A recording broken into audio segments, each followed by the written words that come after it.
Smartass TV, the educational channel for smartasses. Vaccines are celebrated for their part in fighting disease. But a growing group of people seem to believe that they endanger our health instead of protecting it. The internet is full of stories about allergic reactions, the onset of disabilities, and even death following vaccination appointments. And it's true, vaccines can have side effects. Let's look at how they work and how dangerous they really are. Your immune system is a complex army of billions of cells, soldiers, intelligence cells, and weapons factories. Every day you're attacked countless times, but your immune soldiers alone usually deal with that, so you don't even notice.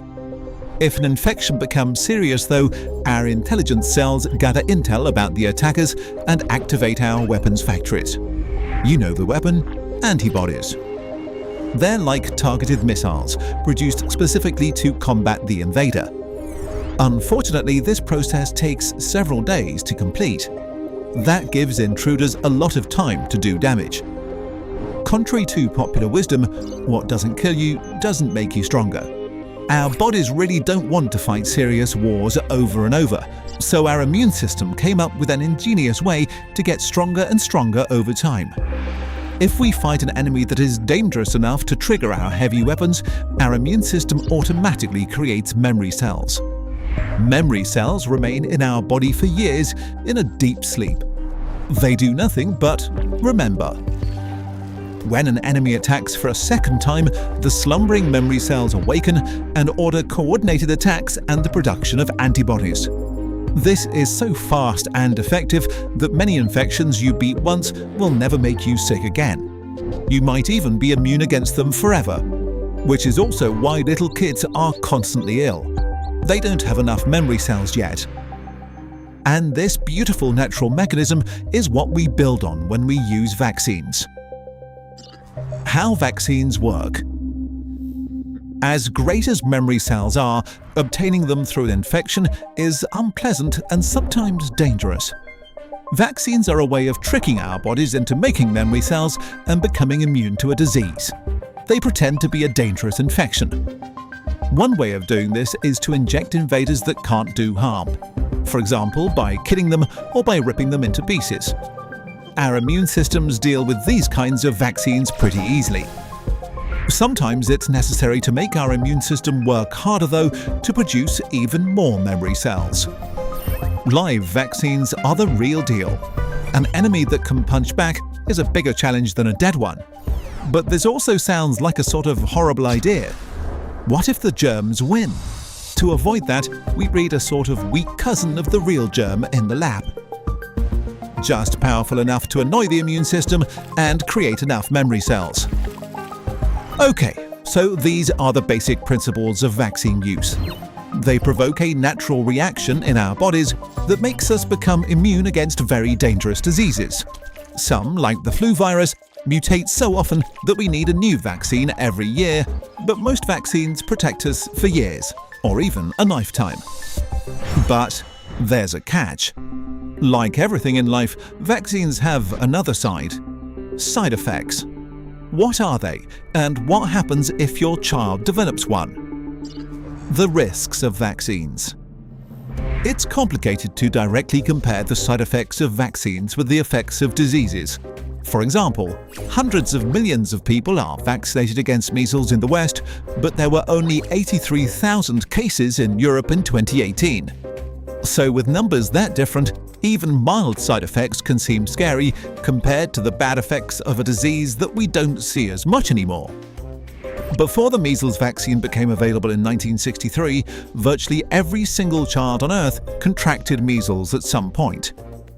An estimated 135 million cases in the 1950s, every single year. But are measles really that dangerous in the year 2019 with our advanced healthcare and new technologies? Are they worth the risk of vaccine side effects? Let's do a thought experiment based on real numbers. Imagine a developed country in a parallel world. It has good healthcare, but people stop vaccinating. In this scenario, let's say 10 million children caught measles. What happens? 9,800,000 or 98% will get a high fever and a very unpleasant rash.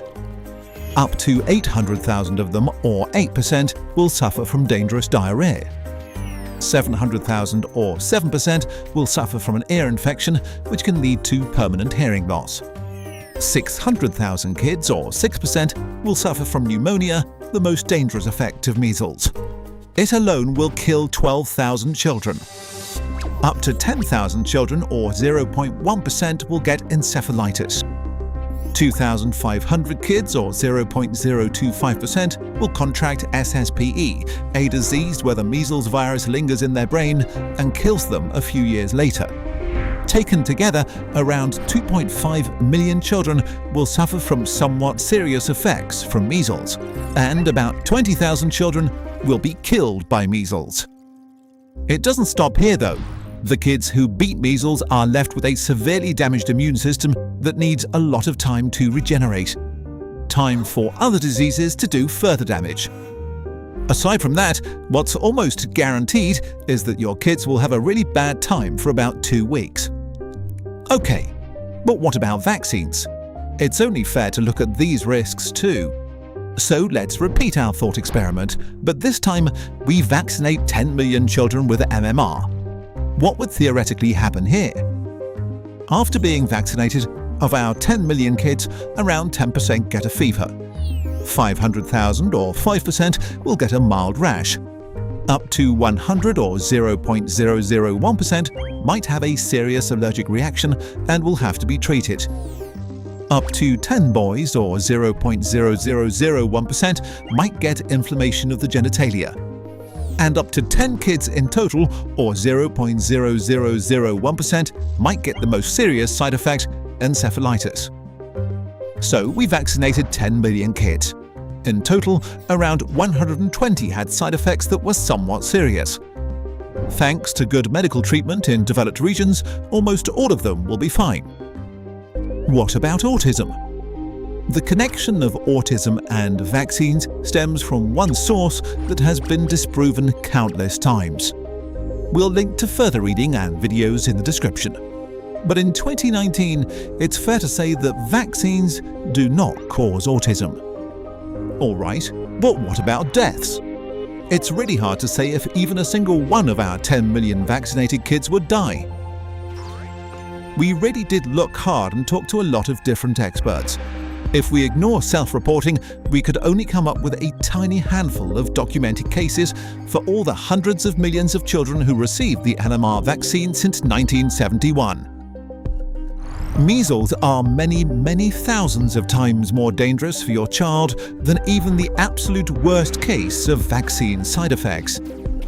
You have to search for lethal vaccine side effects with a huge magnifying glass, and even then it's very hard to find confirmed cases, while deaths from measles are real and easy to find. In 2017 alone, 110,000 people died from measles worldwide. Statistically, today 300 children will die of measles. One since this video started. You can compare vaccines to seatbelts. Are there weird freak accidents where someone gets killed by their seatbelt? Well, yes. But do you personally think it's safer to not put a seatbelt on your kid? Wait a second. What if your kid is actually allergic? What if none of the things we've said applies to your specific situation? In this case, you need to become the greatest vaccination promoter of all. Because if your children can't be vaccinated, only the collective can protect them. This is called herd immunity, and it's the only thing that can protect your unvaccinated child. Herd immunity means that enough people are immune to a disease that it can't spread and dies before it reaches its victims. But to accomplish this for measles alone, 95% of the people around you need to be vaccinated. Conclusion. The problem with the debate about vaccines is that it's not fought on a level playing field. While the pro-vaccine side argues with studies and statistics, the arguments against them are usually a wild mixture of gut feeling, anecdotes and misinformation. And feelings are often immune to facts. We'll not convince anybody by screaming at them, but we can't hide from the reality of what anti-vaccine conspiracies do. They kill babies too young to be vaccinated. They kill healthy children that are just unlucky. They bring serious diseases back from the verge of extinction. And the biggest side effect of vaccines is fewer dead children. Vaccines are one of the most powerful tools we have to eradicate the monsters that most of us have already forgotten. Let's not bring the beasts back.